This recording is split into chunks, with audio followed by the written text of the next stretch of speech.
This isn't your ordinary ballet studio. When dancers enter, they are greeted by the owner, Cynthia King, whose choreography incorporates her own beliefs. As a vegan woman, not only is she an activist fighting against animal cruelty, but she's not afraid to bring that activism into the Cynthia King dance studio.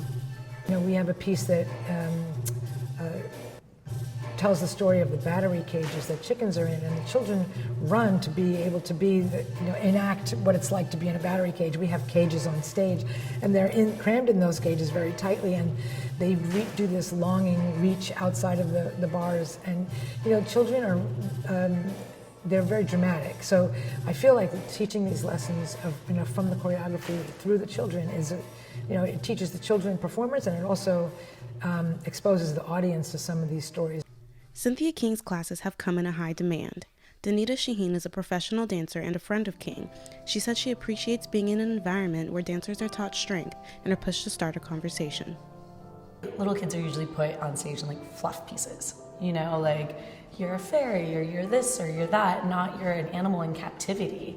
The fact that we're letting them have these like kind of hardy topics to physicalize is pretty amazing, and I think the parents are very receptive to that, and I think that all around it, it's very positive. Just the fact that she's encouraging her students to be a little bit more mature and allowing them to address information and a dialogue that they probably wouldn't have at another studio.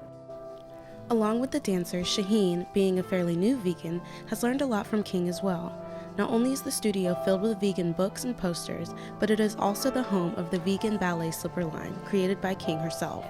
Most ballet slippers in the dance industry are leather, created from cows, pigs, sheep, and other animals. Nearly 6,000 gallons of toxic waste is dumped daily from the production, which is what King wants to avoid.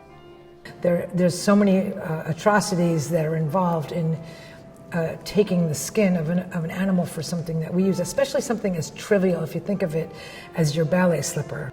So the uppers are made out of stretch canvas, and then the sole is made out of a synthetic, like pleather, synthetic material. It's a composite. It's all man-made material, and even the glue is from plant-based sources. It's a way to open the door to a conversation that people might not have had or thought of before. So I'd really like to have that high level of training going on, and at the same time to have the message incorporated into our school. I'm not an apologist in any way. When people come here, they know what kind of place this is, that we believe in art as an expression for all different kinds of things, not just happy, not pretty and happy all the time. So my goal is to continue with that mission.